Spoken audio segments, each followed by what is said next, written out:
part of that is simply a lot of people can only see up to like their own personal limitations, right? They unknowingly push their limitations for themselves onto you. And I mean, we've all seen it where like, you know, somebody gets a chance to like move or go to school across the country, or they get a chance to work in like a new city, but no, you can't move.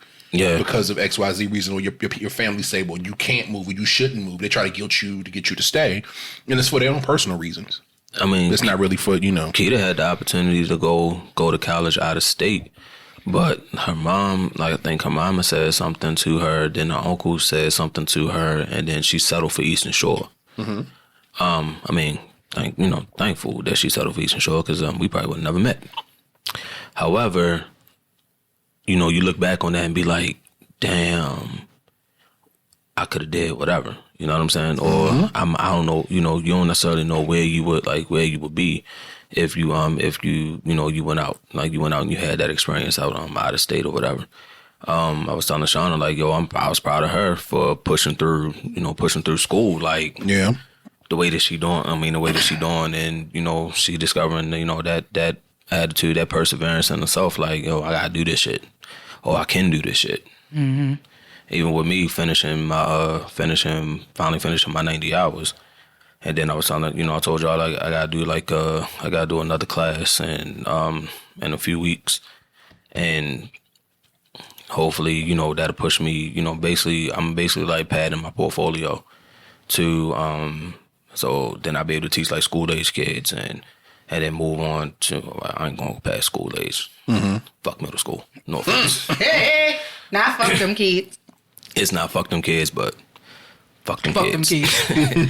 But you know, basically, I feel that way. I mean, my mind might change later on down the line or so, but I feel that way because of the experience that I had earlier before I started teaching preschool. It's like, yo, a lot of the stuff that you should know by that age, you missed out on in elementary school. And then a lot of the kids, you know, a lot of these kids are grown up dumb. Like, y'all messed up. You know, like, they don't even teach cursive no more. Like, that still pisses me off. Like, how the fuck they supposed to sign legal documents? Like we was talking earlier about the person not. So the backstory real quick. Before I do that, let's do something a little early. Bet.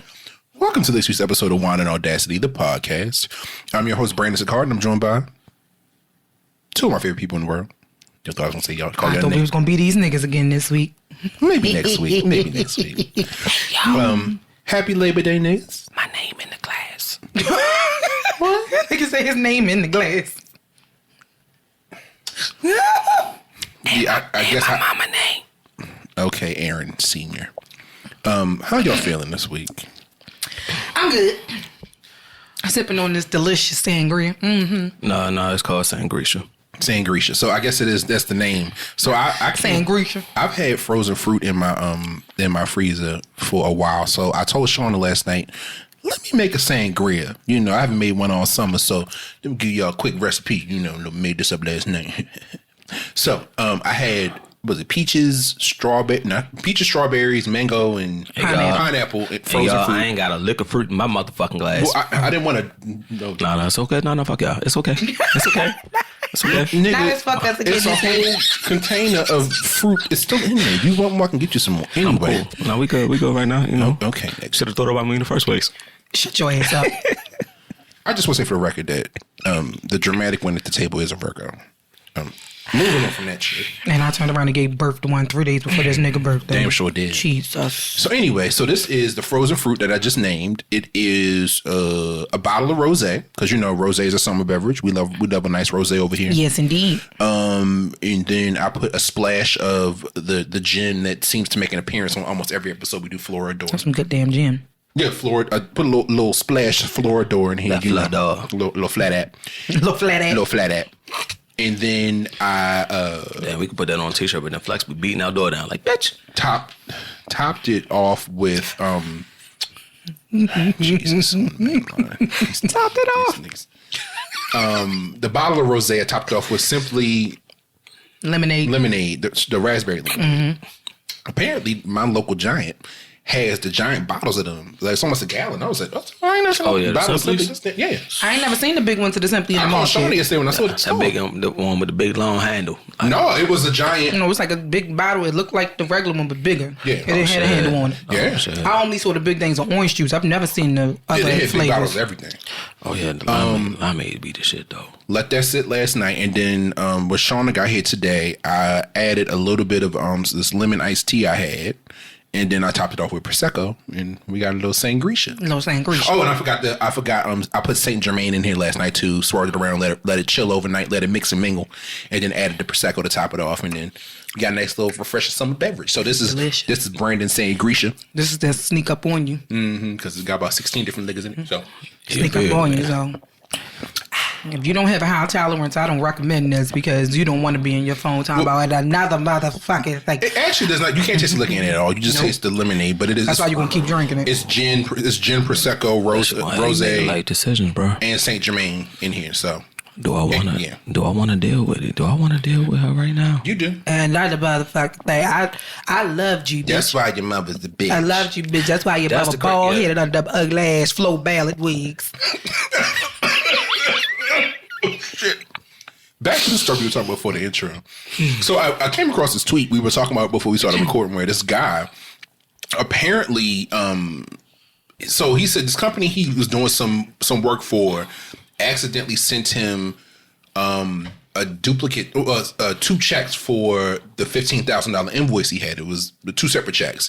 He called the company, and the company he offered to just like shred the check, but the company said, "Well, no, just mail it back to us." And my thought was, well, why not just have him shred it, cancel the check, and then it's just done instead of having a check for $15,000 floating through the mail. Anyway, this guy says, well, so I had to ask ChatGPT where to buy stamps, and then you can go to your local market.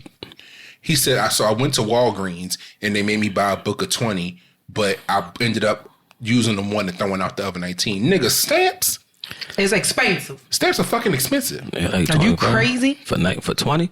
For a book of 20, you probably paid like $25. No, you're going to pay like 40. Last time I was in the store, my aunt still uses stamps because you know we can't get these older folks to do nothing on it. I tried to get my grandmother to pay a bill online. She like, I don't know, I'm just going to mail this check in. Okay, sis, I don't want to fight. So I bought forever stamps about 7 years ago, and I still got more than half that booklet left because I only mailed like one letter off a year at this rate. But I can't tell you the last time I mailed nothing that wasn't through like UPS or something like that, returning shit to Amazon or something like that. I can't tell you the last time I mailed nothing off. Oh, my favorite, just take the shit right to the post office and hit the little kiosk. They do print the stamp off for you. They weigh it and everything. Yeah. But that's what the fuck he should have did. Yeah, but apparently he didn't know that you could go to a post How office. Old is he? Did he say he looked old in the face, but knowing how these Gen Z's age, he might have been like. No, he look old in the face. You know, you know these motherfuckers look like they aging hard. Well, like how old is he? They 19. Nigga, they are aging hard. These motherfuckers is off Adderall. Yeah, they off Adderall. On them Tide the other day, this guy. So let me finish. Let him finish. So you know how ADD and kicked in. Right. So somebody replied like, wait a minute. So. You don't know where to buy stamps? He said, no, I've never had to mail a letter off. This is really antiquated technology. I want to bring us into the future. I said, nigga, knowing how to send mail is not antiquated. Like, somebody responded. He said, sir, the first email was sent in 1971. You aren't bringing anybody into the future because actual snail mail still exists. That's how. Now, most of it nowadays, at least for me, is junk mail, circulars and shit, and I toss it. But on occasion, people trying to buy my house, bitch. I told you no. Oh, I get them calls every fucking day. You want to sell your house? My house is not for sale. Please stop asking. I said, please don't call me. Take me off the list. Well, I just started blocking them. I don't even answer the phone half the time. Them bitches getting crafty. They calling you from local numbers. Right. Or crafty bitches. I said, you was a dumbass. You don't know how to mail nothing. You don't know how to write. He said he didn't know how to address the stamp. I said, what are they teaching these kids in school? school? You don't know to return and send the address? What in the fuck is going on They taught us that in like 3rd grade. Oh, yeah. Baby, they taught us how to print envelopes. Envelopes. Yeah. Envelopes. When we was in fucking that was elementary school. Computer class. Yep. we learned how to write checks in sixth grade or seventh grade. Something like that. We learned how to address we learned sixth grade. We learned how to write checks and balance the checkbook. When we used to have to write 4 letters for stuff and all. And how to write business letters, how to write informal letters. Hey, what school did you go to, my nigga? What's going on right now? So if you know if he doesn't know how to send a letter, he probably doesn't even know how to write a check. That nigga probably don't know how to write in cursive. I'm gonna be real with you. Now, I know how to write checks. I just don't. Yeah, I mean, again, that's something I do once every year. I'm not gonna remember what number check that I just wrote, and I put that bitch in the book. Last time I had to do a check, I think was when I bought my damn house. When I had to write a check for my earnest money. Son, last check I did. I had to do a goddamn. And even then, I told him, I said, rip that check up. I'm gonna get a certified check because I promise you, I'll spend this fucking money. Yeah, yo, I had to get a fucking I had to do a cashier check for my apartment complex when they got bought out by a different company, and they were like, "Oh no, we're not doing rent online anymore. You need a cashier's check." Made a whole fucking bank account, whole new bank account just to get a cashier's check, and then just for the motherfuckers to turn around and be like, "Oh yeah, we accept online payments, bitch." Bitch, what? It's cool though. I mean, I still got my bank account, so it made me do something that I guess a lot of the stuff, you think about it as far as we go, like the stuff that we did as kids is no longer a thing because technology has moved so far ahead to where you pay bills online, you send emails to people and companies, you can call a company or send an email and they'll respond to you. Like a lot of stuff that we had to do as kids, like I don't think I haven't balanced a checkbook in about, I think since I hadn't even turned 20 yet, before, like at least 20. Yeah. That's what I'm saying. That's what I'm saying. I ain't never want to write a check. I was like, I used to always pay cash, and then just like at that point, then once they take too long to process checks, and I be forgetting. Yeah, once I got the card, once I got my card, and then just started paying shit with the card. You'll put the money in the bank, pay the shit like that, because I know me, I'm gonna write the check, but then don't put it in the back of it. Be like, all right, I wrote the check for this. You forget, and then you turn around, and you be like, shit. What else do you think nowadays that kids or younger adults, people who are coming into adulthood now in 2024 don't have to do that we had to do when we first became adults 21 years ago at this point? Use a house phone. Use a house phone. And that's funny because I was watching Miss Peck the other day and they said something about a house phone and he was like, what's that? Yeah. What? These niggas don't. So you mean to tell me you ain't never get your mother to go to Walmart and get you an extra long cord so you can walk around the house with the stationary phone because you ain't had no cordless phone? Oh no! These kids don't know nothing about that. Nah, somebody the other day said, "What's your old house number?" I don't know how the fuck I still remember it. I remember all our house. I only still remember the last one because it transferred from our apartment to our townhouse to our house. And we bought the house. I only remember it because my aunt still has the same number. We had 2 lines and they were 2 digits away. That's the only reason I still remember. Yo, matter of fact, this is crazy. Cause my youngest niece, I just had a conversation. She just got a new number. I just had a conversation with her earlier this week because I was like, yo, cause she said, I'll just ask a random ass question. So I'm like, Danny, so do you know what stop you supposed to get off on when you go to camp? She was like, no. I was like, do you know the street that you live on? No. What's your? I was like, what's your mother number? The champagne thing just popped out. You didn't hear that? Oh shit, that's what that was. I just heard something go boom. It's behind you. Oh yeah, so I have a stopper in the Prosecco bottle that we use. I got everything set off. Well, can you do it, Aaron? Since you're right there, So she says, she's like, no. I was like, what's your mother's number? She gave me a mother number. I was like, so what's your sister's number? She's like, I don't know. What's your other sister's number? I don't know. I was like, yo, you need to know this stuff because you need to know. We in the era of cell phones. Don't nobody really remember numbers. Right, I only remember Brandon and them numbers because they had them well before we had fucking cell phones like that. Brandon had the same number. Brandon had the same number for about 40 years. Well, first of all, bitch. I've had the same cell phone numbers since high school. Legit. Damn, yeah, I have. You and Key have had the same number. Yep. Since about high school. Look at old niggas. Since y'all got your first, Key had the same number since you got her first phone. Please don't call me. If I ain't talked to you in 10 years, please don't call me. He got the number. Let me send him a text message to see how he doing. Man, the phone no, Mr. Superman now. Well, you know I'm not going to answer the phone because I don't recognize the number. But Don't leave your what I'm message like, I just happened to be listening. And heard your talk. You know, I heard you had the same number. I wanted to reach out to see how you were doing. I just wanted to check on you and see how you were doing. So, hey, ma'am, sorry, I don't like vagina anymore. So, sorry. If they've been listening, they would know you the resident homo. Yeah, that's what I'm about to say. Like, why you bullshitting? Like, if you want to know how I'm doing, just go listen back to the of the 70 something episodes. Cause how you do? But the point I was trying to make to her was, it's like, yo, this is shit that you have to know. You got to know what street you live on. You got to know what, cause she 8. So it's like, yo, you getting to the point where as though your sisters can't take you to school. They ain't not gonna be able to take you to school. You gonna have to be able to get on the bus and you know what stop you gotta get off on.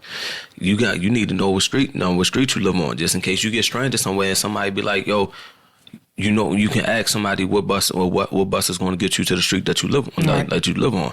Like, yo, this is shit you got to know. And I'm like, yo, this is shit that they're not teaching. See, these kids, we got them. My kid ain't never caught the bus. But I'm saying, but without in me, kindergarten, like we ride on the bus or something to go downtown before or go to some kind of event. That's the closest he been. That and the light rail. That's it. But when I was this age, I was catching a damn bus everywhere. No, but I'm saying, And but even then, like when we went like my preschool, like we like pre-K, kindergarten. That's the first thing they taught us. You know, that's the first thing we had to remember. We had to memorize our address. We had to memorize our phone number, and then they made us go get ID pictures. Now we had taxis. Right. Then they made us go You had to call and wait for them motherfuckers to get there. Yeah. Then we had to get we got ID pictures taken in elementary school. I'm like, yo, we did used to have them little IDs. Wasn't it 1-800 like report a kid or something, like find a kid? Remember we had them little tiny IDs and then it came with the little fingerprint kit and put our little fingerprints on it in case somebody kidnapped our asses. Right. That's what I'm saying, son. And it's like, wow. It's like, times have changed, but then that's also we are the same. We are part of the same generation. You know, we the millennials are like Generation X. Apparently we the ones millennials. that true shit, but we the ones that were still able to go outside without our parents knowing where the fuck we were. We knew what time we had to come on by the daylight. Oh shit, it's getting dark. Oh sorry, I mean like it's almost like 5:30. All right, come on. My mom come looking for your ass. We got 20 minutes. Me by my government in front of all them fucking people. You be looking at it like, yo, I got to be home in 10 minutes. So all right, I gotta see y'all later. That's probably why my knees bad now. All that running home I used to fucking do to make sure my ass was in that yard when looked out that door. But but also, yo, these kids too far away. The wall. Shauna, huh? These kids don't, these young niggas don't have no bruises on their knees and nothing, because they ain't go outside. Well, it's the iPad generation. They didn't have to. Baby, the way my legs look right goddamn now, knees tore up, ankles. I got scars every goddamn well. Motherfuckers allergic to every goddamn thing, yo. Like, y'all niggas allergic to outside. But like to bring the point, yo, they don't know. They don't know grass how to, burns, don't know how to write all kinds of shit. Drinking from the hose on the side of somebody's house. The only way you can find your friends is look for the house with all the bikes parked out front. Yep. Fuck yeah. They eat in the backyard or in the house on the Nintendo. I seen a meme. I seen a real. No, let's go back to that hose water that tasted like hose. Well, you had to let it run for about 30 seconds to get all the hot water out to get the cold water. If you try to drink that shit too soon, you gonna burn your throat. I seen this dude did a video with that shit. Like he did a video with like the it was like Aquafina, Dasani, and then it's like, yo, the water hose came to the cook. I was like, yeah, good looking OG water hose. Yeah, we probably was drinking lead, but hey, lead and lead and quenched rubber. our thirst. Damn okay. Sure. Baby, because you wasn't running in and out of the goddamn house. If you came in there more than once, you was staying in the house. But I gotta pee. You ain't gonna keep running. Well, they might have let y'all in, but you got dick, don't you? Better go over to them bushes. Yep. Come on, you out there with your friends like, yo, I gotta go home. started what you going home for? Nigga, just pee right there. We ain't gonna look. This nigga did little shit. Man, shut up. Baby, that's how we mastered how to squat. I ain't gonna hold you.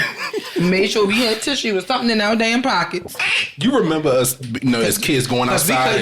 We couldn't drip shake like y'all niggas could, okay?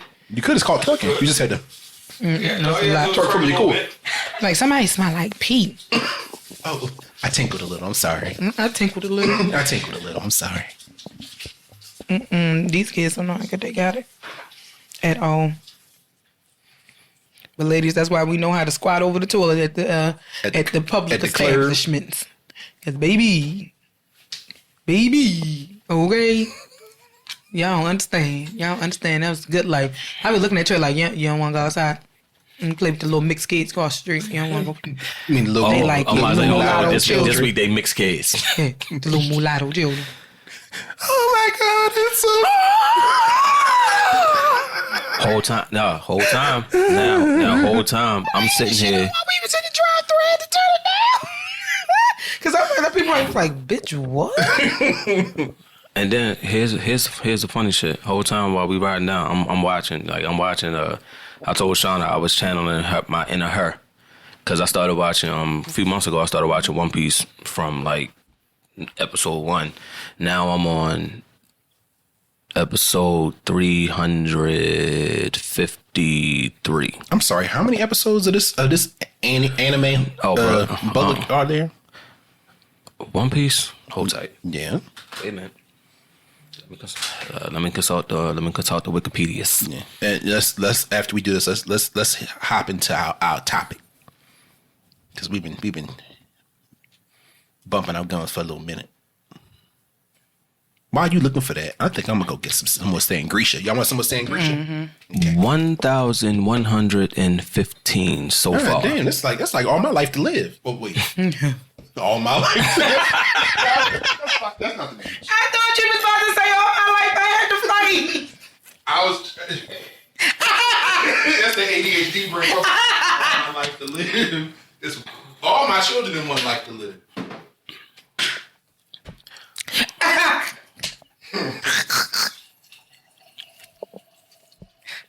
Oh shit!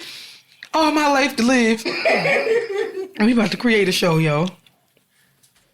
I mean, while you playing, we could actually create like a soap opera called "All My Life I Had to Live." All my life I had to live.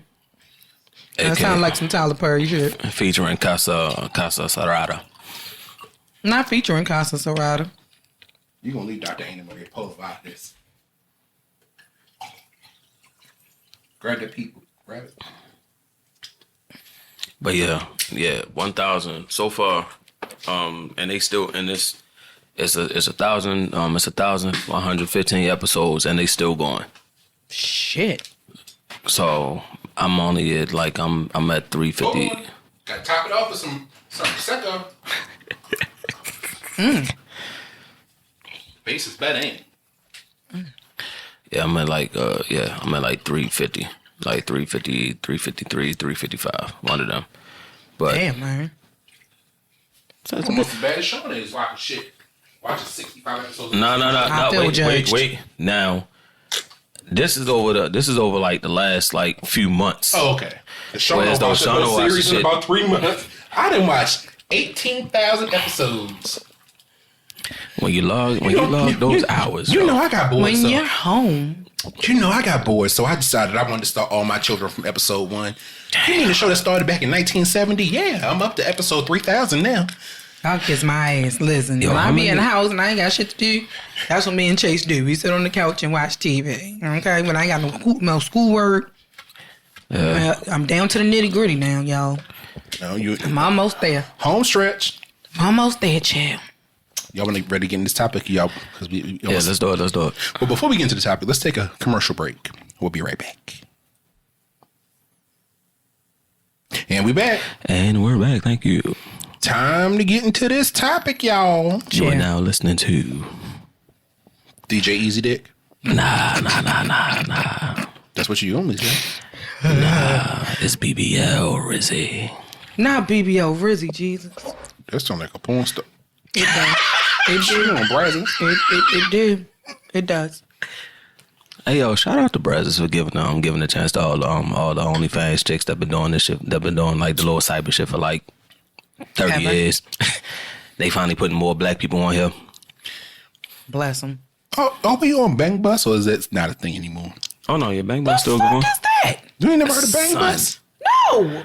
Oh man. The fuck up in it? Listen, Bang Bros came out when we were in high school. Yeah, freshman year. So think of it as like an elevation or like a continuation of Girls Gone Wild in a sense, where they would like meet girls on the street and they'd strip. They like allegedly, but it's kind of like it's like a progression. It's not the same media company. It's a totally different company, but it's like a continuation of like, and of course it's all staged, but like it'll be some women or men Yeah, in the beginning, in like a van. Yo, the beginning it was like, yo, they pick up the girl, they pick up the girl, they fuck the girl. The next thing you know, they put out and then drive off. Yeah. But then, you know, once it turned into like a nouveau taxi cab confessions kind of thing where they talk to him for a little bit, and then a guy pops up or he'll be in the van, they talking, and then you want to see my tits? He's like, hell yeah! And the next thing you know, he fucking the shit out of him on the third row of the conversion van. My flabber is gasted right now. My flabber is gasted. I like that one. What? Yeah. Listen, look, freshman, high school was wild, Joe. Like discovering porn as a young man was quite a I think they started around like 2004. Yeah. Same thing. Brazos started in 2004. Mm-hmm. Had two big Z's in the middle, literally. You seen the logo? Mm-hmm. This is big ass Z's in the middle. They shaped like that too. Let's move into our topic. Maybe we'll do an episode about porn. We haven't done one of those yet. We could do an episode about porn. Yeah, we ain't dead. Maybe we could save that for. I think it'd be better to save that for next season. Well, we can't show any demonstrations, but you can see our reactions and stuff. Okay. That's it. So you got Shauna? Okay. That's all I got. Okay. So this is another true crime episode. Oh, I'm sorry. Dum. Was that the Law and Order thing? Yes. Oh shit. That was anticlimactic. So on this week's episode of the show, we are going to just be discussing the death of Tamla Horsford. So Shauna said I will say we were trying to figure out what to talk about this week. And normally we discuss episodes days in advance to try to be able to have time to do research, but I forgot all about the topics for today. And Shauna, I called her yesterday, like, hey Shauna, what are we talking about tomorrow? She was like, well shit, I don't know. So we did some research and came across this story in the Daily Beast entitled, Tamla Horsford died at a slumber party in 2018.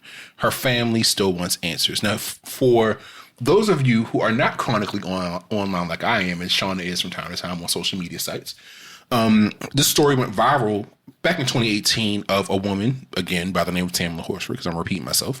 That might be the same Grisha talking. But she was at a slumber party. And she was saying Grisha. Yeah. She was at a slumber party with her friends, and it was maybe, 10 women, 8 to 10 women. And she was the only black woman in the group. And then she mysteriously somehow wound up dead. And I think the case, is it still unsolved today? The last I remember, yes. The last I saw. Okay. So I stumbled onto this article from thedailybeast.com entitled, Tamla Horsford died at a slumber party in 2018. Her family still wants answers. Subtitle, Georgia police said that the mother of 5 was killed in an accidental fall, but her loved ones don't buy it. Now, cops are taking a second look. All right. So y'all ready? Mm-hmm. Yeah. All right. By all accounts, there was no reason anyone would want to kill Tamla Horsford. A strikingly beautiful mother of 5, Horsford was the type of person who volunteered in all of her children's classrooms, but snuck miniature bottles of wine into the sidelines of their football games. Friends and family in Forsyth County, Georgia, described the 40-year-old as open, giving, the life of the party. Open, giving, and the life of the party. Okay. As one friend told police, you couldn't not like this girl. The night she died, at an overnight birthday party for one of her friends, she spent hours preparing a breakfast casserole for her family so they would have something to eat while she was gone. She had the biggest heart on this planet. Leander Horsford, her husband of 16 years, later told police. That's why it was so shocking when Horsford's body was discovered face down in the birthday girl's backyard in early November 2018. To this day, despite 300 hours of investigation and dozens of interviews, no one seems certain how she ended up there, still clad in her paw print pajamas. Now, again, this article from the Daily Beast was published sometime in 2020. So I don't think I saw a more recent update, but this is what we're using. So, continuing on. The sheriff's office closed the investigation more than a year ago, ruling Horsford's death an accident. But the resurgence of the Black Lives Matter movement has brought renewed interest to the case, not as an example of police brutality, but of a divided justice system, one for white Americans and one for Black Americans. It's always the case. Okay. What happens, activists want to know, when a Black woman is found dead at a party with all white women in a nearly all-white town? Continuing on. Turn your ring off. Thank you. Thank you much. Oh, mine ain't on. Me neither. Oh. I don't know what that was. Yeah, I don't know where that came from. That might have been my damn computer. Anyway, we'll disregard that. Forsyth is Georgia's richest and fastest growing county with a median income nearly at $40,000. Oh, sorry. Rewind. Forsyth is Georgia's richest and fastest growing county with a median income nearly $40,000 more than state average. It is also the state's most conservative.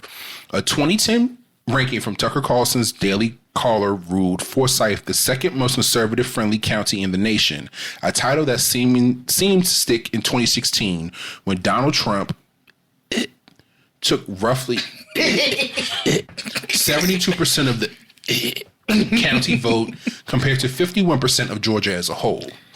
That same year, the Forsyth County GOP changed its logo so that the F sported a Trump-style toupee. The county is also remarkable for its lack of diversity. Just 4% of the population is Black, compared to 32% of the rest of the state. Now, quick insight into Forsyth County. If you're not from Georgia, and Nick, please correct me if I'm wrong. Hey, Nick. I remember reading this story several years ago, where members of the Klan, I think back in the 30s or 40s, I think there may have been some sort of crime or something committed.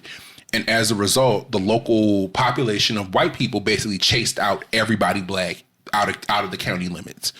And I think for a period of decades, the county remained basically 100% white until I think the late 80s or early 90s. Jose Williams, the local branch of the NAACP, and a lot of civil rights leaders led a march through Forsyth County.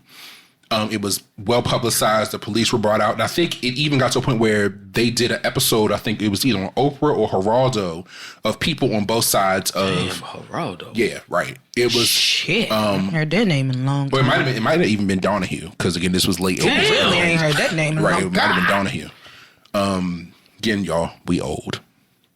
I know Gen Z don't even know who the hell Phil Donahue is. Fuck y'all for judging. It was preemptive, but you get it. So there was a history of racial, basically all the Black people were run out of the county back in the day, and now it's grown more diverse as time has gone on, but it's still probably majority white. Again, I'm not from Georgia, but I'm just going off of the stories I've read. So continuing on. Well, before I continue, you have any feedback or thoughts so far before I continue on in the story? Not right now. Nah, I was just tripping off you gagging off Cheeto. Time for more Sangrisha. Sangrisha, please. No, yo. What? Name of your new podcast. Sangrisha, please. Sangrisha. Sangrisha, please. In photos from the night in question, Horsford is a symbol of that homogeneity. The only Black women in a sea of blondes. The occasion was a birthday party for Jeanne Myers, whose son plays football with Horsford's, and most of the women there were also moms, connected through a web of school classrooms and kids' sports teams. Some of the women Horsford knew well, others she'd only met once or not at all, but the plan for the night seemed simple enough.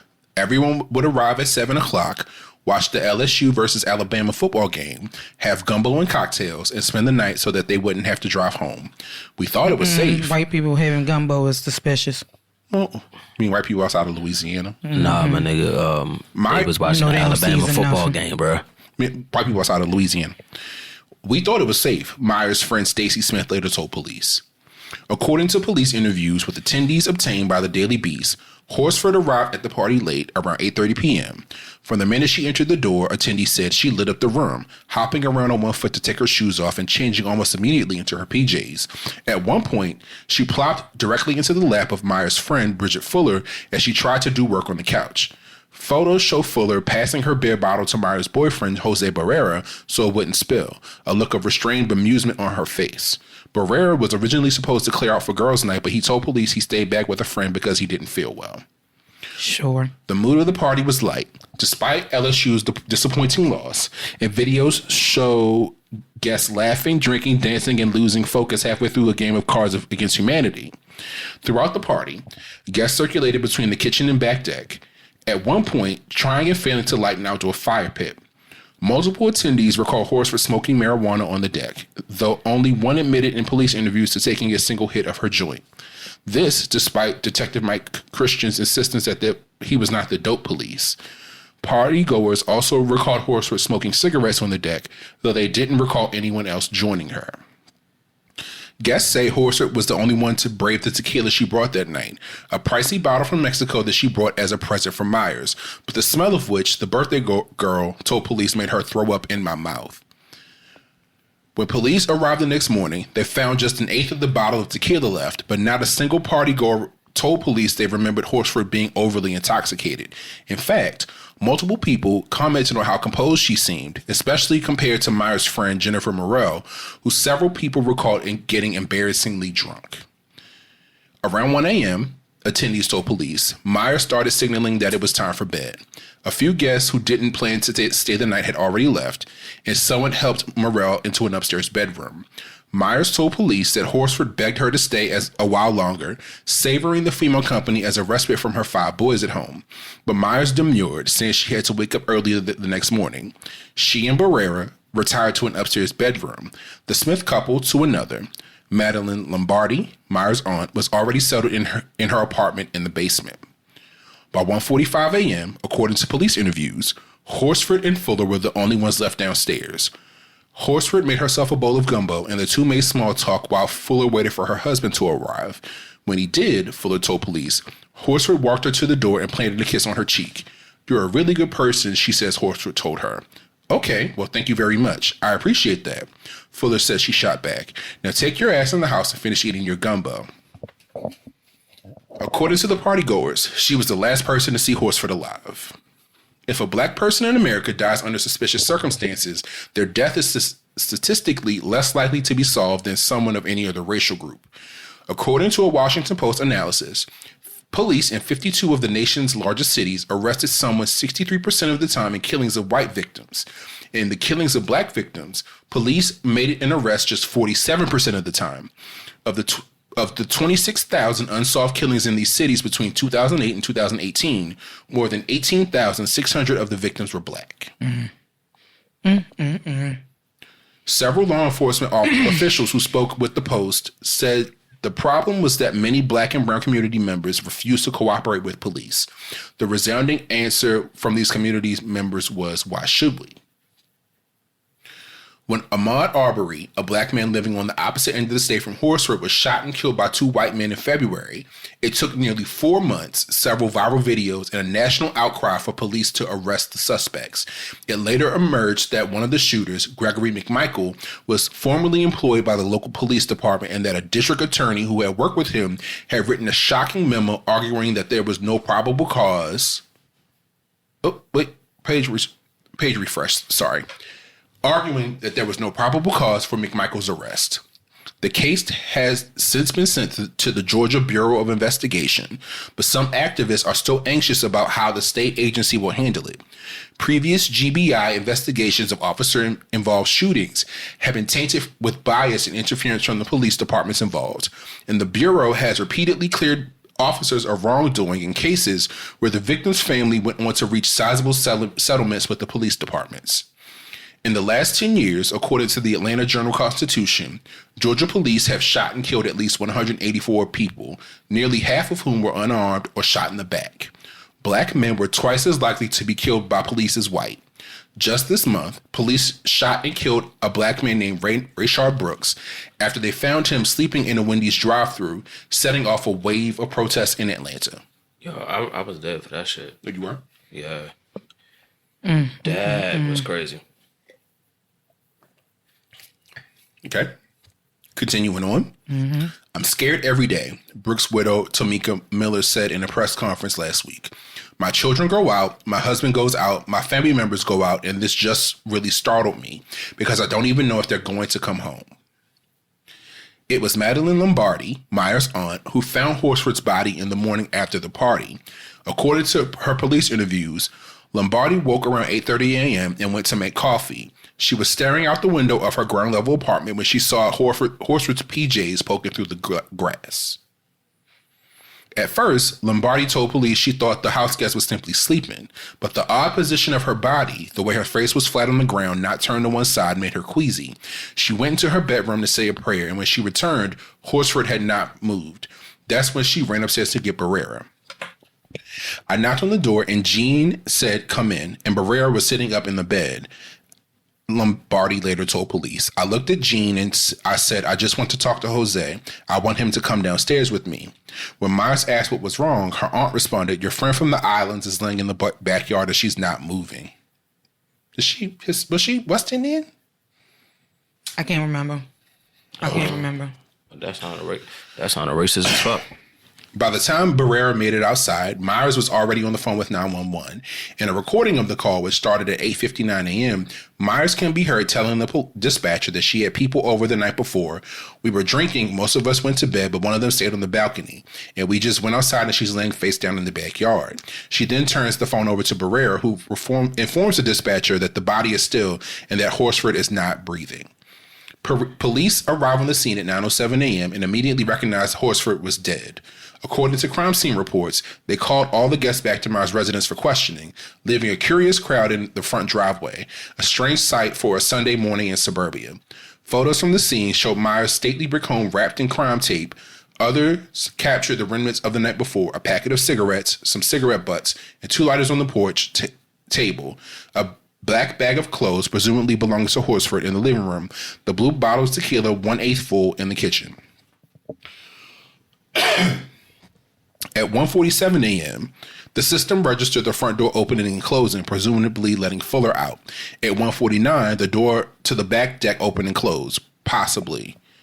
Myers later suggested for the cigarette break Horsford had mentioned taking. At 1:57 a.m., the back door opened again and never closed. Then there was the body. According to an initial crime report, Horsford's body was found face down, one arm extended by her left side, the other bent to the right at an obtuse angle. There was blood on her pajama sleeve and pant leg, and injuries traversing her body. A protrusion and break of the skin on her right wrist, a laceration on the right shin, and a contusion on the left, small abrasions on the right wrist and fingers, a defect on the right temple. A state medical examiner would later cite these injuries as well as other internal wounds he documented in ruling the case of death consistent with the fall from a substantial height. A GBI toxicology screen will reveal traces of marijuana and an anti-anxiety drug in Horsford's system, as well as a blood alcohol level 3 times the legal driving limit, contributing to the narrative that this could have been a tragic accident, a drunken fall from a 15-foot high deck. But Horsford's family and friends started raising questions almost immediately. None of them knew her to get stumbling drunk or use prescription drugs. In interviews with the detectives, Horsford's widower, Leander Horsford, and her brother-in-law were adamant. If Horsford was the only person smoking that night, why were there 2 lighters on the table? Why were the cigarettes not taken in as evidence? What about her shoes, which were left inside and never collected by police? Even those at the party were mystified. In an interview 4 days after she discovered Horsford's body, Lombardi told police, "I've been praying to God to reveal some answers in this case because it doesn't make sense." Story never made sense to me. And then it goes into talking about like an old case that happened in 1912, where it was semi-similar circumstances. Talking about the history of Forsyth County. So, what are your thoughts on this? They did that shit. I've always called bullshit since the story came out. Okay, what about it doesn't make sense to you? So the way they said her body was positioned, Yep. The bruising and marks on her that don't sound consistent with a fall, it just don't add up. It just does not make sense. So drunk or not, if you fall from a high distance, like you gonna put your hands up to at least try to like brace, try to like stop your fall. Mm-hmm. So the wrist should be like your wrist should have been, your hand, like something in your hand should have been broken. You're breaking. I believe she was killed before she fell over the balcony. That's what I believe. I don't believe she fell. I don't believe she was drunk enough to have fell. I just, none of it makes sense to me. I always feel like she was attacked and tried to fight back. Mm-hmm. She was the only woman of color that was there at that party. Something just don't sound right. And it don't help that the husband is in law enforcement. He might be. So that sounds crazy to me. Like nothing really adds up. Nothing makes sense. I mean, that part right there. And a lot of them didn't cooperate with the. No, yeah, that part right there probably. It's like they probably icing them out. Like even though even though if you black and you in law enforcement, especially in one of the whitest counties and whitest counties in Georgia, yep. You don't have no leg to stand on. If they tell you that this it's the case is closed or you can't fuck with it because you too close to the case, they not gonna you can't do shit. But try to go above them, and get recognition to it, or get the news involved, so they can open up the investigation. Mm-hmm. But a lot of, like I said, like Shauna said, a lot of that shit don't make sense. Like I said, if you falling from a high, what was that, 15 feet. Mm-hmm. Yeah, 15 feet, you at least have a broken wrist. You know what I'm saying? Or, a bone popped out your arm for you trying to do defense so you don't hit your head. But they said she was I watched the video of the news coverage. It said, found like, shorty fell, like she face planted.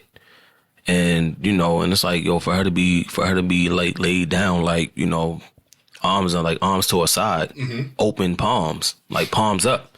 It's like, yeah, nah, bro. So what do you think happened to her on the porch? Like it doesn't, the alarm system, basically it said the doors never shut after it was open the final time.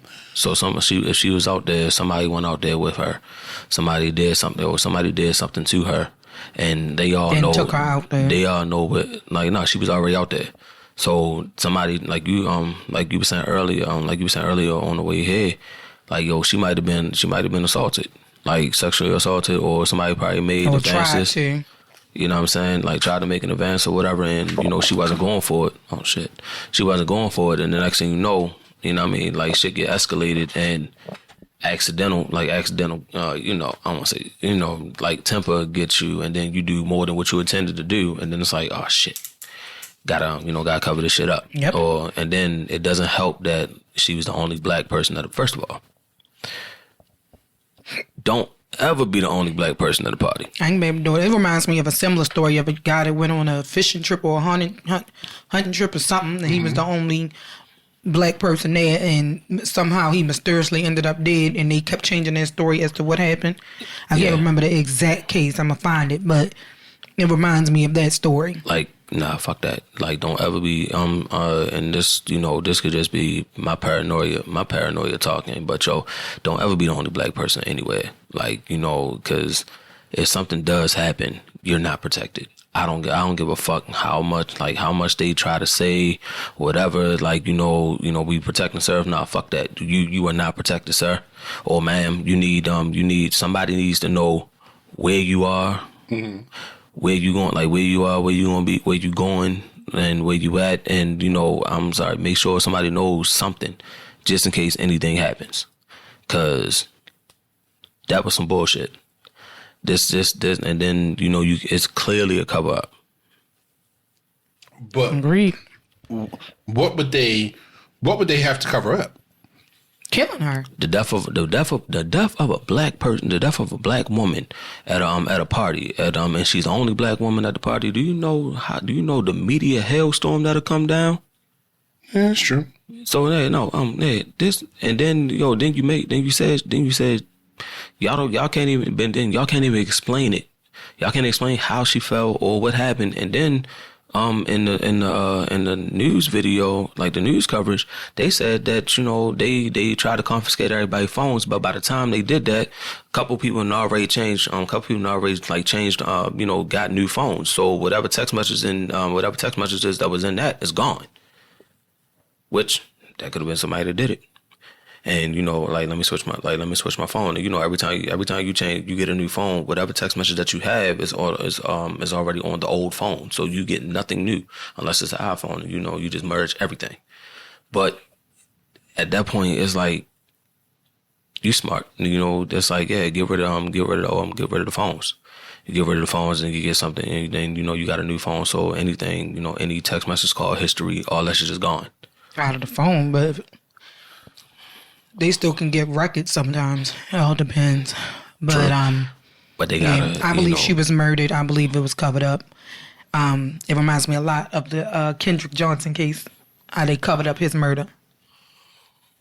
Anytime they have some higher ups in their families, they have people that's connected to law enforcement or politics or anything like that. It's usually a cover up. Mr. Cat Williams said it, Joe. These motherfuckers, they got money, or you can't tell them nothing. You can't tell them nothing. You can't tell them they can't do anything. And everybody, but this makes this furthers that statement of everybody got a price. Yep. Everybody got a price. You can cover it. If you got enough money, you can be above the law. And that's what I feel like is going. That's what I feel like is going on. What's going on here in this case? Like I said, the only black girl in an all-white party, and then the police got there. Nobody had no answers to what happened, and they can't explain what happened. And usually in situations like that, it's like they just and y'all mysteriously don't have no cameras. Yeah, but that's what I'm saying. So it's back then, this was 2018. I guess cameras aren't really a thing back then. Ring was a thing. Yeah, but if it happened on the back, how would that affect the? I had a ring camera on the back of my house. But again, this was 6 years ago at this point. So it's like I say like Comcast Home was like like Comcast Home and shit like that was in the early stages. Yeah.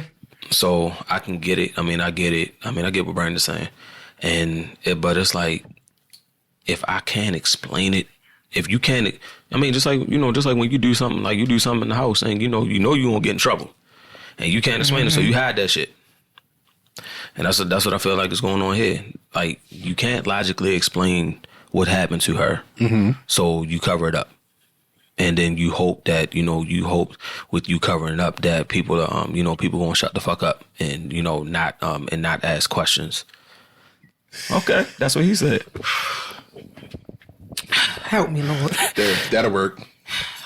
That's what what? That's what he said. He said.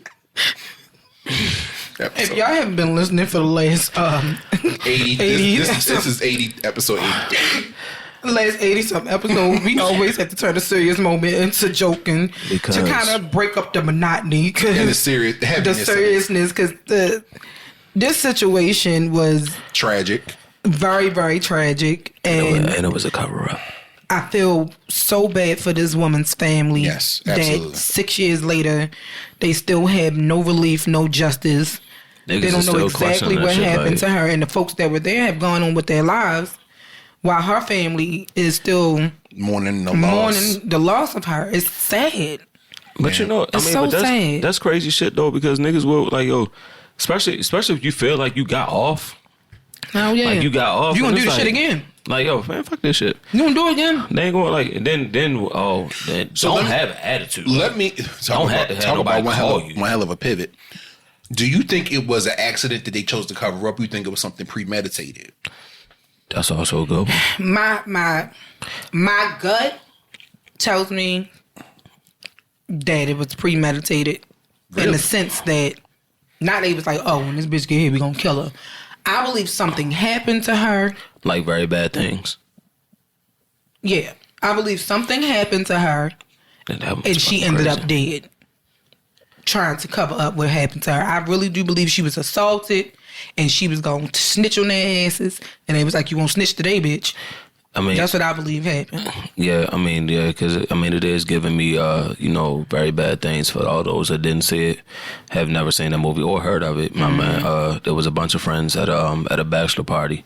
They had a stripper. My man went in the bathroom with the stripper, ended up, getting hot and heavy, and accidentally killed Shorty by pushing her up against a hook on the bathroom. That just happened door. on Tyler Perry just did that shit on All the Queen's Men. Who? He was, oh Lord. But it's so... Madea just did that shit. Good save. We Good love Madea. We're a little shaky on Tyler these days. But Since he called people uppity Negroes. in so many words, yes. That's what he said. Oh, shit. Highbrow Negroes, ain't that what he said? Yeah, highbrow. So he...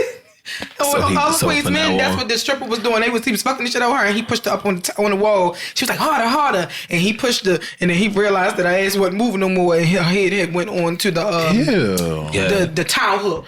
The towel hook in the shower. Wow. And he was high as giraffe pussy. He was still tearing it up, and he realized her ass wasn't talking no more. That's funny as fuck. Cause Not really. they took the So in the movie it was like, yo, now all of them had this secret, and then everybody started acting like real crazy towards each other, because it's like somebody gonna say something, and then it like that's what it feel like. It might have been an act, like something might have happened, might have been an accident, but when you had to talk to the police, niggas ain't trying to talk to police, so it's like this what happened. Black folk don't trust the po-pos most of the time. They was white.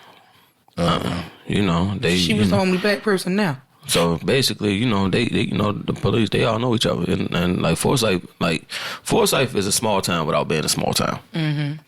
I rode straight through that motherfucker. Like, listen, I heard shit about it. I was like, nope. I had to do Uber. When I was doing Lyft. You Negroes is a sudden downtown. I'm getting fucked from around. Yeah. Now. So when I was doing Lyft, it was like, daylight. I was like, yep, nah, we good. You want me to take you with? I can take you to the outskirts. Says she gonna have to figure this shit out. Yeah, nah, fuck that. Not you saying good luck. No, so what you about to do? Because I'm about to do. But you know what? Here's the thing that I think a lot of people don't realize about Georgia. It's like, yo, it's not like Baltimore where, you can just ride down, like, you ride to Orange Mills or you ride to DC and it's like 45 minutes. Yo, these motherfucking counties be like 4 hours in between. Like 2-3 hours. You on the road for a minute. Like, yeah, fuck that. I'm good. No, thank you. But I do believe that it may have been an accident. It may have been an accident and, you covering up, but then it doesn't help that, it's a black woman and then it's a bunch of white people. So they really covered that shit up. Like, didn't see nothing, didn't hear nothing, no, fuck that. She just so happened to fall. Or somebody pushed her. Or they killed, she was killed and then they brought her ass down there. Like, they just brought her out there and laid her down. Yeah. It's still fishy. Shauna, can you look and see if they have any updates? Because, again, the article I read from was... The last update was 2020. that I came across was from 2022. Okay. Where it says that ultimately in 2021, GBI authorities came to the conclusion that Horsford's death was accidental and closed the case for a second time. While it's unclear what new evidence will come out of a new investigation after almost 4 years, Horsford's family believes someone has yet to come forward. That was the last update I was able to come across, and that was in September of 2022. Okay. Her family still runs a Justice for Tam page. Okay. Mostly it looked like it's her mother that's commented, but it said it's ran by her family. And the most recent update was just... Links in the description. Celebrating. I'm fucking with you. You know how to be like, yo, links in the description. But not before, yo. Yeah. The last thing her mother posted was the 5th anniversary, which was last year in November the 4th, 2023. Damn. Election day. What? Isn't the election usually on November 4th? You said November 4th, right? Yeah. Usually the first week of November. If you lay off the damn moonshine. I lay off the moonshine. I ain't even drank the moonshine, bitch. I was drinking this fucking sangria. Well, proceed, bitch. That's what you got your degree. You know I'm fucking. You sound like them niggas like, oh, so you went to college. You got a degree. Oh, you a little smart ass, huh? Bet you can't whoop my ass. Like, wait, what? You're right, Raekwon. I can't. But I could beat you in the spelling test, bitch. I bet you I can spell your name faster than you can think about it, bitch. Anyway.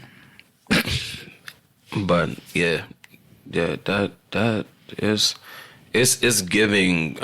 What's the giving, friend? It's giving? What's the giving? It's giving. It's giving setup. It's giving cover up. It's giving true tea, friend. True tea. It's giving. We not gonna. Our city not gonna go down because a black girl died in this bitch. Fuck them. It's giving. They not even gonna think about it. It's giving. I'm gonna see y'all the brunch. I'm gonna see y'all the brunch at the country club. Okay. It really is giving. Okay, well, hopefully, Tamla Horsford's family, gets some type of justice from this, and it's unfortunate that after all these years, it's still no clear answer on what happened to her. But like Aaron said earlier, just to sum up sum up his point, it's unfortunate that we as black people, or just people in general, have to be cognizant or keep your head on the swivel, for lack of a better term, of like where you are, who you associate with, especially if you go into a lot of rooms or personal spaces of people you don't know. That's what make it bad, because and I'm not taking away from those people who blindly trust, because we all are like that to an extent. Like we'll trust you. Like I'll trust you as far as as long as you give me reason to trust you. But then when you once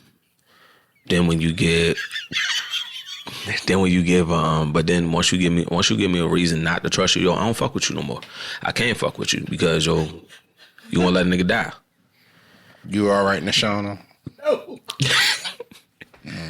That's what she's sorry for. Brandon ain't shit. Brandon ain't shit. I didn't do a damn I can't wait till we start filming this. I am just sitting here minding my black ass business. Y'all don't understand what be going on between us behind these damn microphones. I don't know what the fuck y'all talking about. I'm sitting here minding my black ass business. Help me, Lord. I feel like that was a dig towards you, bro. That's why she showed it to you. It was not a damn dig. Y'all know how I felt about Ruben back in the day. Old biddy telling me I look like that man. Well, that's better than them telling you look like Tyler Perry. They said that too. You know who you look like? No, Ethelene. Who do I look like? Bye, y'all. Good night. I'm done. Tell me, for real. Who do I look like? Fucking Ethelene. Shit, that's bad. I didn't want to bother you, but has anybody ever told you look like Tyler Perry? No, I've never heard that. I would like for somebody to give me his fucking money. I've never heard that from anybody over the age of 65. Over the age of 65. No, Ruben stuttered. Yeah, I get that too. Why you bullshit? I'm gonna go on a crash diet. Fuck that. The age of 60. Why you bullshit, bro? You probably could have got. I'm probably gonna got a little money out of that thing. So like, oh my gosh, I've been giving Mr. Tyler Perry this money because he make good movies. And I was like, no, he don't. He just created the formula. Not bitch. On your life. You know what's funny? I said something about the TV movies and shit like that. I was like, yo, Tyler Perry created the formula. He created the formula and everybody followed that shit. Mm-hmm. Just like they usually filmed in Atlanta. The TV movies usually filmed in Detroit. So yeah, well, anything else before we wrap this up? Because I don't want to talk about that man anymore. And there's no disrespect to Ruben Studdard. This amazing singer, great talent. I'm just tired of people over the age of 70 telling me I look like that man, because I don't. Okay? Okay. At least you ain't get mace. I got mace when I was fat, bro. What? Yeah. All through middle school. And Jeezy gets Chris. Now was all on the hot track melt like it's hot west. And Jeezy get Chris Brown. What? Anyway. What? Rest in peace to Tamla Horsford. hopefully to the Horsford family, to her, her mother and everything. Hope that y'all eventually get justice for this, because the case is just egregious. In the words of Maya Wilkes, one authoress, Maya Wilkes, it's classist and egregious. Oh shit. Yes. So not the girlfriend's quotes, but yes. Yeah, I love Girlfriends. One of my favorite TV shows. Yeah, I just told somebody. In my '90s nostalgia group that was one show that I wish that didn't get canceled. I'm fine with it. All right. Well, are we doing questions this episode, ma'am, or you want to wrap here? Yeah, we can do questions to break up the Okay. Well, we're gonna come back and do this episode's Q&A, and yeah, we'll be right back. And we back. Hey, y'all. I'm not fucking Ruben Stutter. Is it hey or hi? If you call me that, I will be blocking y'all. And he gonna show you. And he gonna show you. He gonna show you what y'all sorry for. Bitch, you gonna in be 2024. Getting on my goddamn nerves. I'm sorry. I'm testy today. just in a mood. You in the mood? I'm in a mood. Oh my goodness. Love overload. I mean, yo, listen. When I had cut my hair, I was working at the I was working at the little old folks apartment complex. So I'm on the phone with Kitty, and she hear this old lady in the background like, I had a dream about Mr. Clean. Yeah, nah, cause my head my head was like super short. Like we cut it like super low, and yeah, she said she called me the Black Mr. Clean. Bitch, what? Yeah. Sound like Nana wanted the piece. Kid was like, you don't hear her talking to you? I said, no, I don't hear. Like, I'm talking to you. I don't hear. I'm not listening to Miss Claudine. Nana wanted the piece. Oh no, that's what no women named Claudine. I found it. I was like, yo, she about to suck the soul out your ass, bro. Suck the skin. I don't want no parts of that. Cause then she started talking about a gout. And I'm like.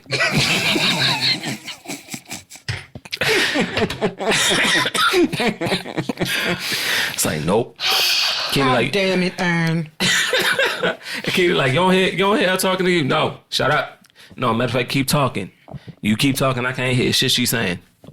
She talking to you. Anyway, Shauna, what are we getting? I don't even fucking know no more. He got to talk about a bitch named Claudine, and now my nerves bad. Jesus, Devontae Christ.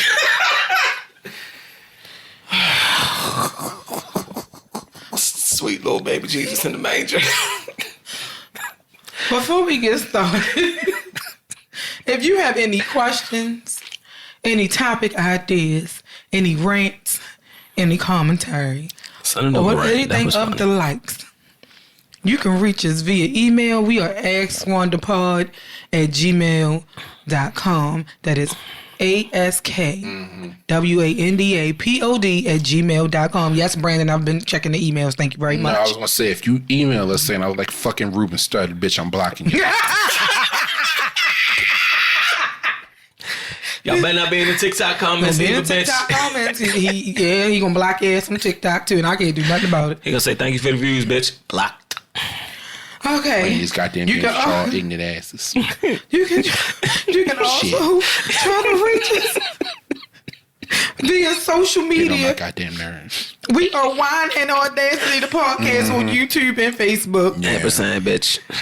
We are also WandaPod _ on IG, X, aka Twitter, and the Tickety Top, aka the Clock app.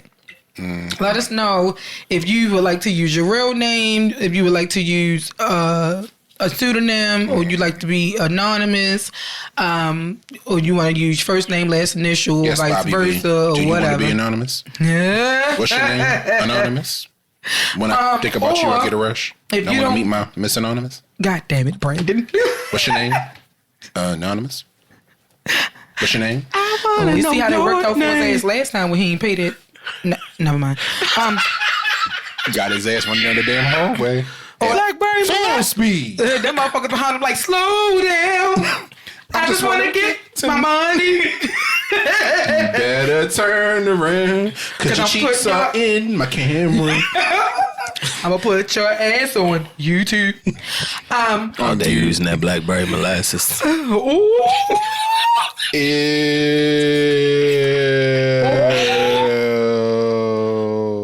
God damn it. Okay. I guess it is one of them things that never change. He had to keep pushing on. The sun don't rain all the time. He gave that girl some heartache and pain. Heartache and pain. Because he ain't pay her. Oh, shit. Woke up Sunday morning. John in a got some bad news today. They say we're going crazy. And I gotta go to court today. I didn't pay the sex worker because I didn't want to get caught. Now you put me on the internet and everybody knows what's wrong. Nah, nigga, that's the title. Jesus Christ. I didn't even finish my spiel. I'm sorry, but that was fucking funny. Blackberry. That's what he eating. That's what we call the name? That's what he eating it. Yeah.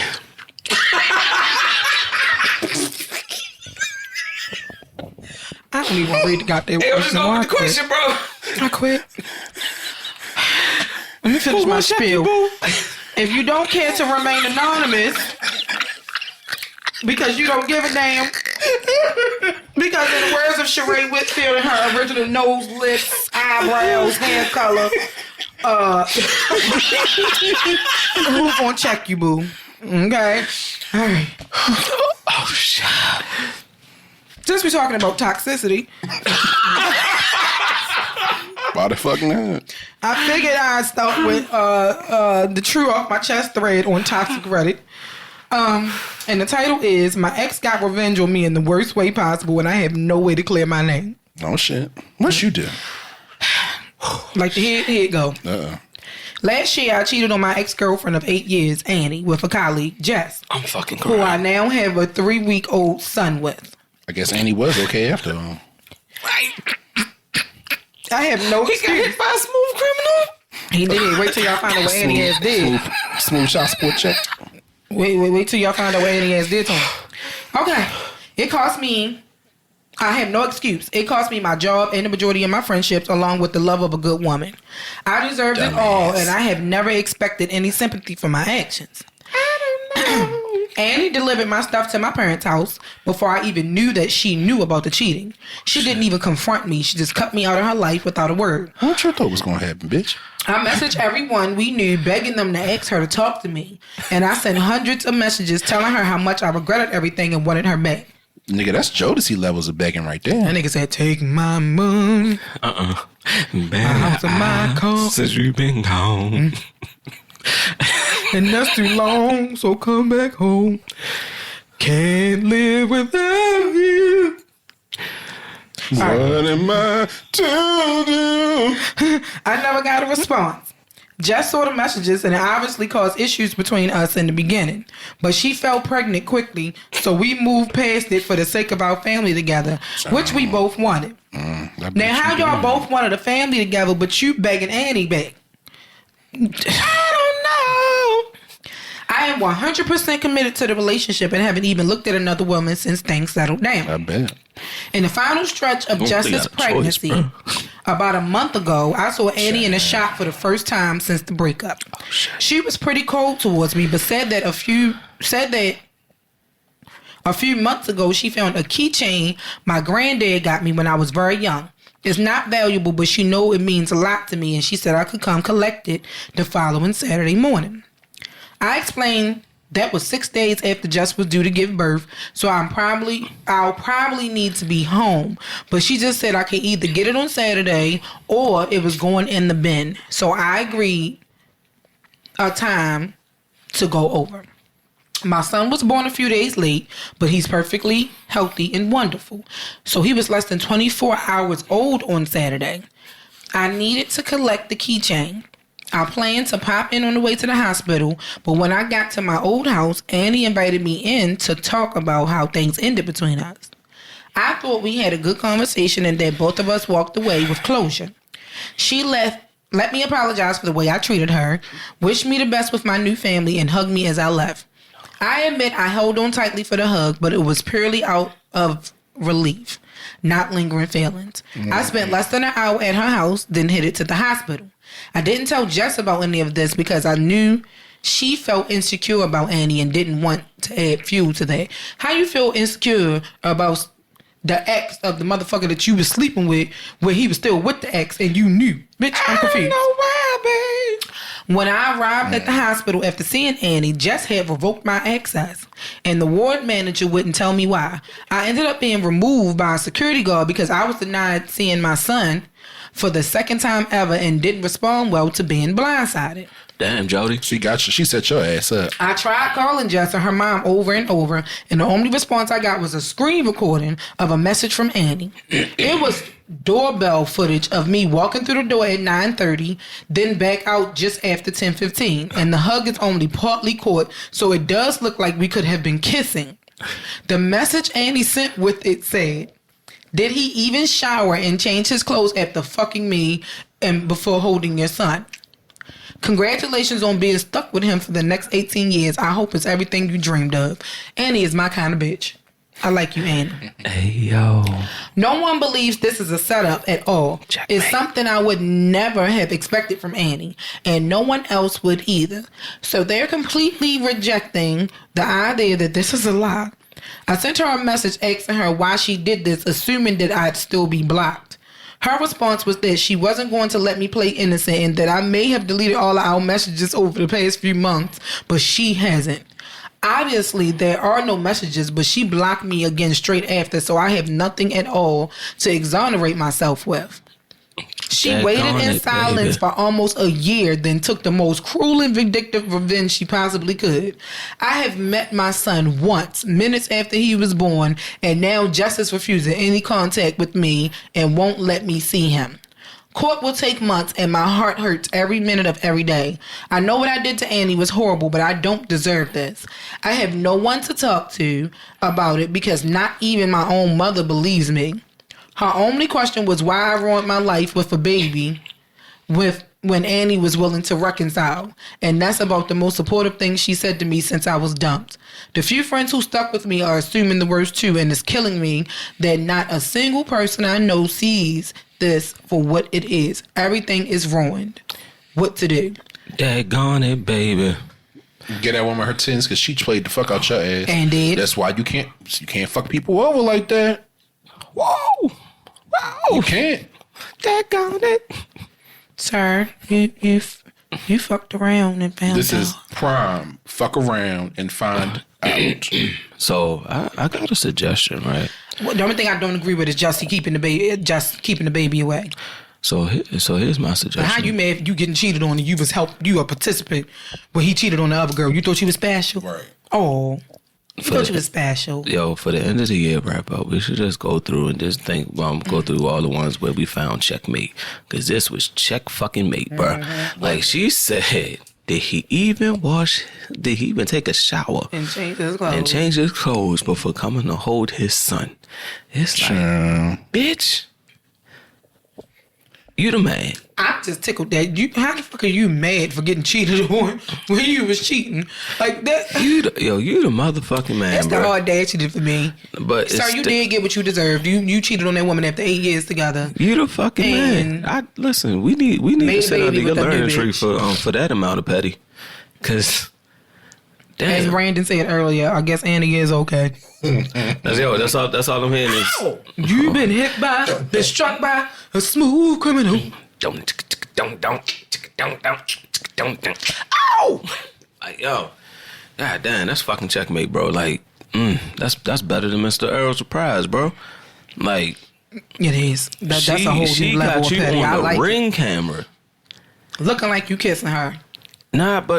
Then on top of that, like, yo, she put the timestamps on when you came in and when you left, and then waited a fucking year to do the shit. waiting for that baby. That she was hurt. Because she waited till that baby was born. Now, it was funny because I was reading the comments and somebody was like, oh, this was just pure evil. Why would she do that to a postpartum mother? Bitch, fuck you. Fuck that postpartum mother.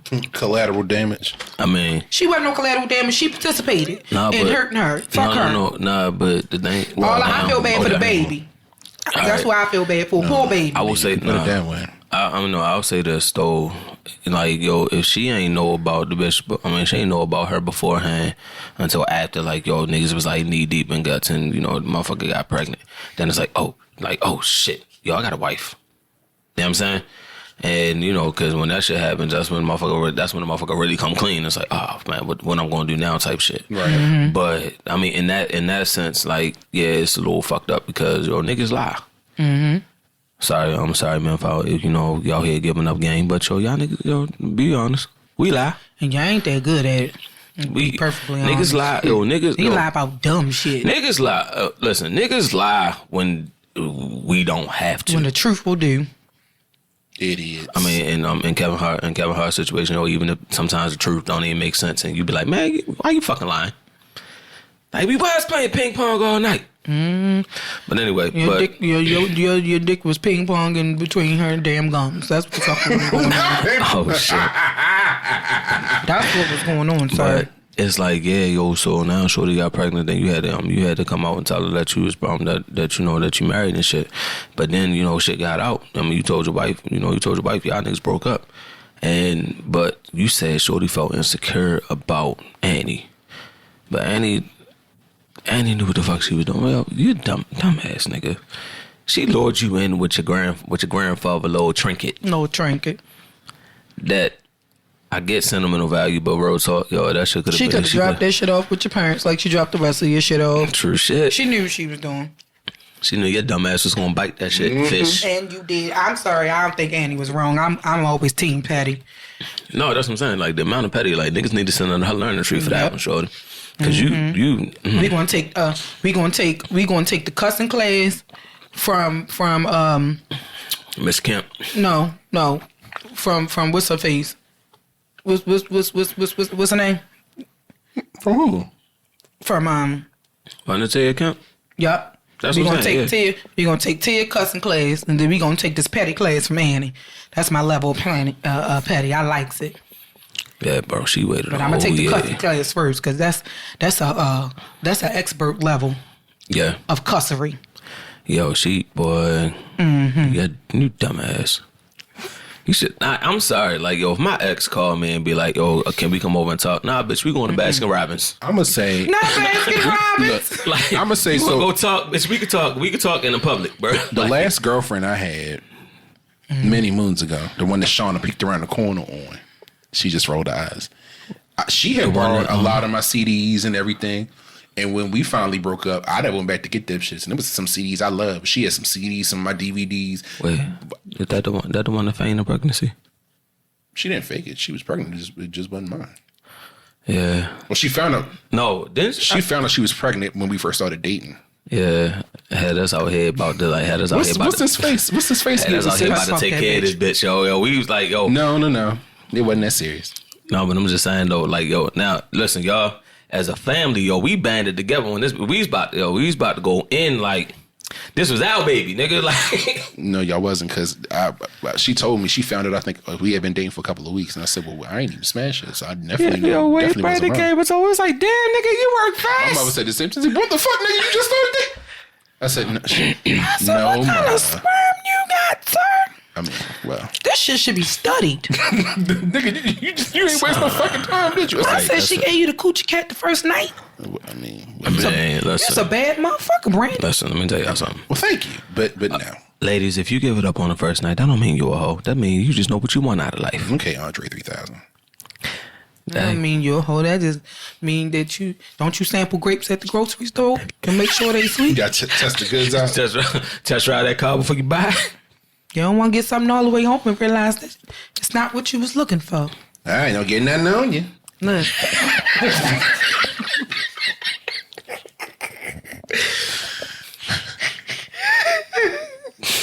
All right, we got one more question.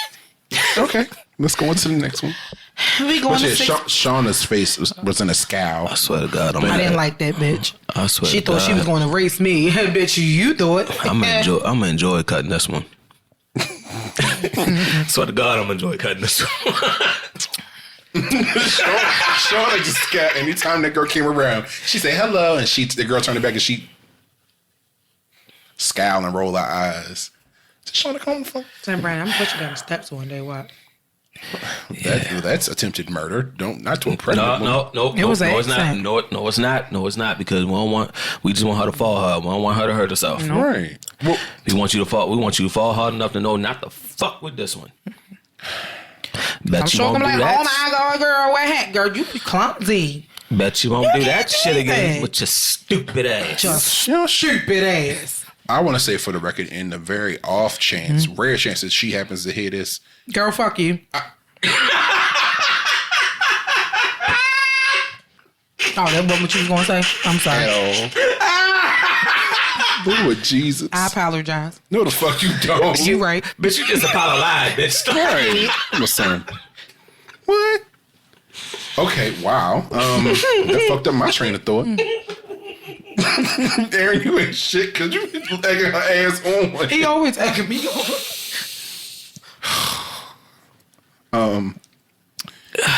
I just seen something last night that said, yo, the Virgo be like, yo, you ain't had to take it that far. And then the dude dancing like, I ain't had to take it that far, but did I start it? Well, in that case, I get that. But I'll say for the record, in the off chance she happens to come across this podcast, Hey, bitch. I hope you're well. And girl, fuck you.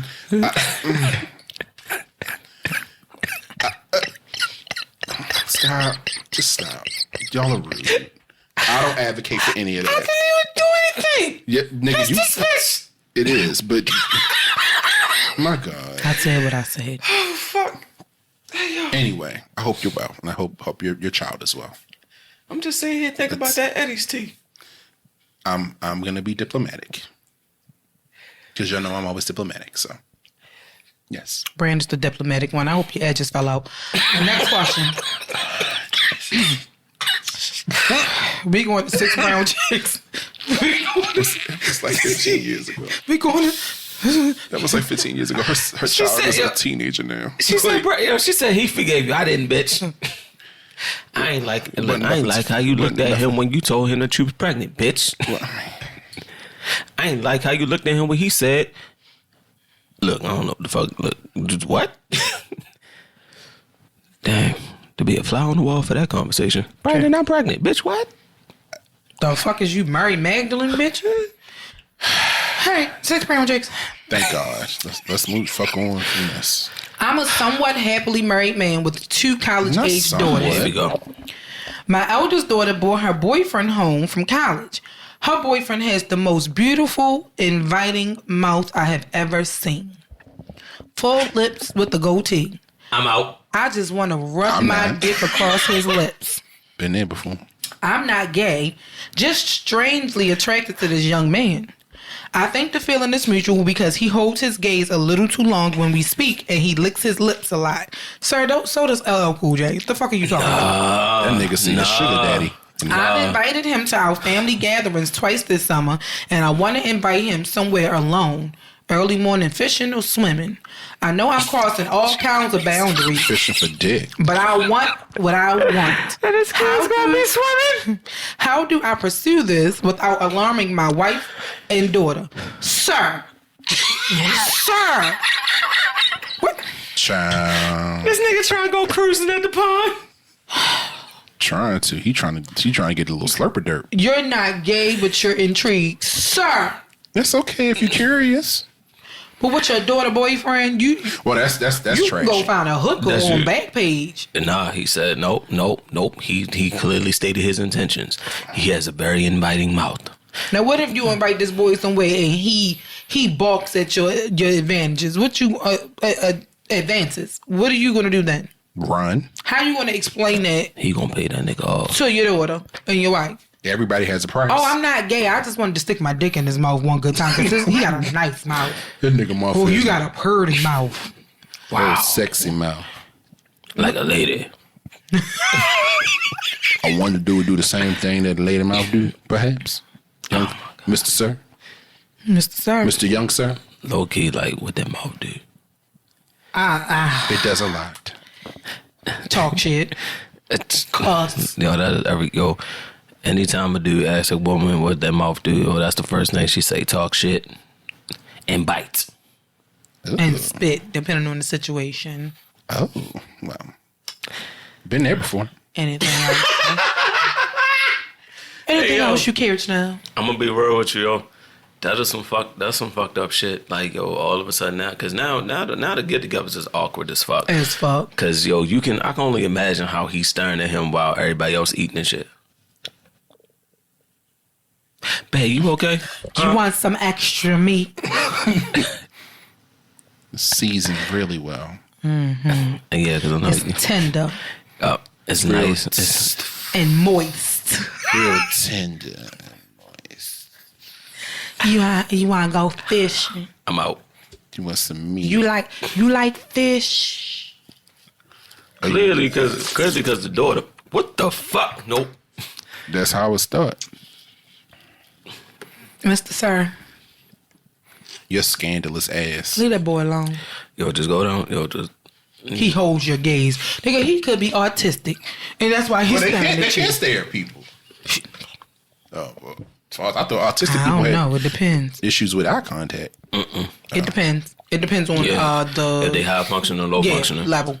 I'm gonna have to I always thought the same thing too. I'm gonna have to cut so much shit off this goddamn episode. You don't know why he's staring at you, sir. He could have been taught that you look at somebody when you speak to them, when you are holding a conversation with them. It's a sign of respect. He might be licking his lips because his lips is dry, sir. And he too cheap to buy a car mask because that's expensive. Listen, Child. what is going on right now? Now you sitting here lusting over your daughter boyfriend. Lost it. With your nasty ass. That's crazy. That's just nasty. Tacky. You nasty son of a bitch. You going to hell. You going to hell. Is there anything else, y'all? Because I got some stuff for this Q&A next week, baby. You saving stuff already for the Q&A next week? His little saucy ass. Yeah. Ooh, Nigga, okay. sweet as that iced coffee I bought Brandon earlier. Just sweet. Just want like 3 sugars and a lot of cream. Baby, no extra That's what he sugar. said. Whole lot of cream. Yeah, yeah, that one sticks. I like it. It's supposed to. It dries too. God damn it. Y'all started this shit. I'm You just right. responding. Wait, hold on. What? I'll gab him. All right, get him the fuck on. Too much. Too much, nigga. Too much. Too much. Oh man. Y'all niggas funny, bro. I swear to God. Y'all niggas. I mean, I swear for Eminem's, man. Y'all funny as fuck. The truth is the truth. Roof. And it shall set you free. And will. So come out the closet, bro. Just go ahead. You know, I'm curious about my daughter's it's boyfriend. like, and I mean, forgive me for feeling like, listen, because I understand, like, I understand you could be a little bit curious. And that's fine. But at the same time, As a married person, are you willing to blow your life up over curiosity? right? Because when they come out, if I was your wife, I'd shoot you in your pinky toe. I ain't gonna hold you. Nigga, she gonna leave, and then out of insecurity, That's a divorce. out of insecurity, bro, she might shoot you. And your daughters might help him. Cover the crime up. Mm-hmm. And now you gonna be fucking for color girl. I could fucking imagine this conversation when it comes out that the father was trying to pay off the boyfriend. He gonna say he had an inviting mouth. So you doing the bending? How do you? Is that what you want to do now? Janie, baby, he had an inviting mouth. Is that what you want to do now? You want to fuck other men? What about me?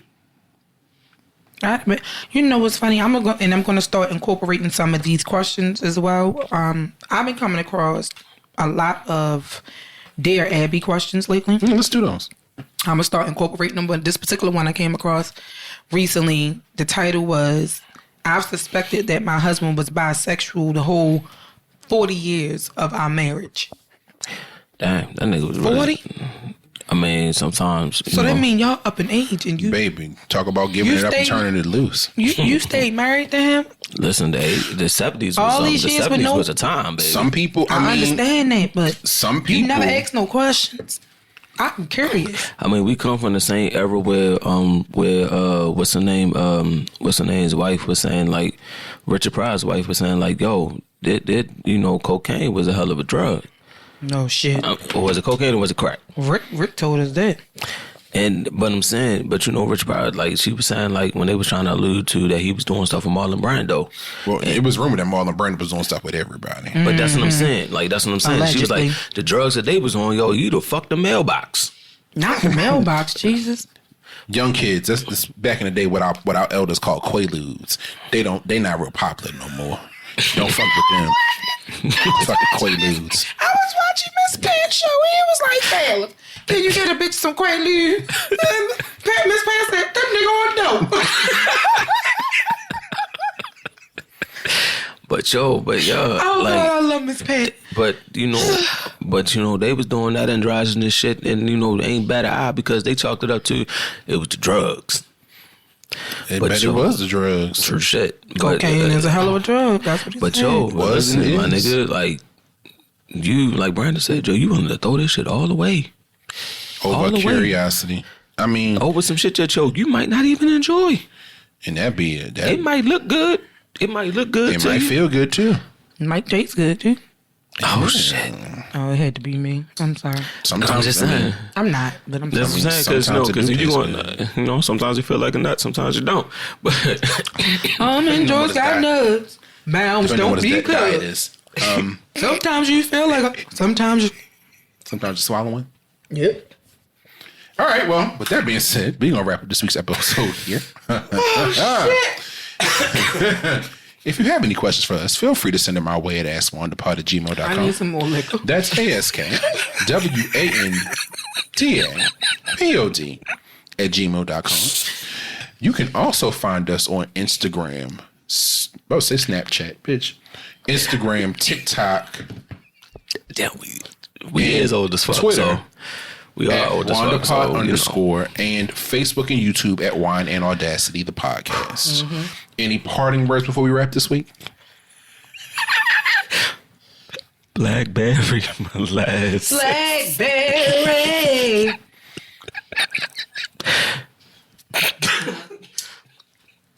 Woke up Sunday morning and I was getting some hair.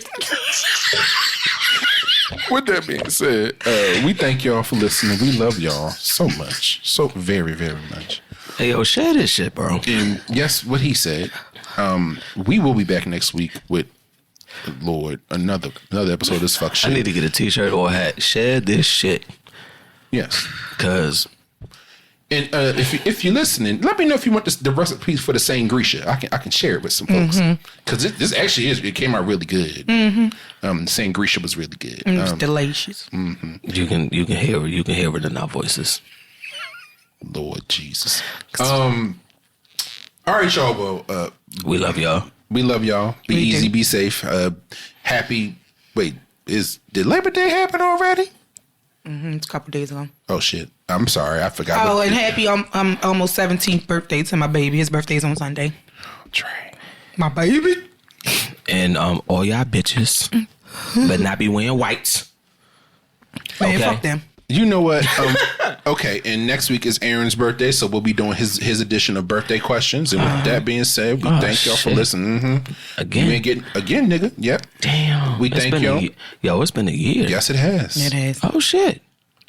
I've been a member for a year. Nigga, can I finish the close out? I apologize. Thank you so much. So sorry, sir. My God. So sorry. Shit. So sorry. Don't beat me. Brandon gonna lock me in the closet. Y'all like, so y'all better listen to this shit and share it. So no, why did I agree to do the show with them? I didn't know. Bye, y'all.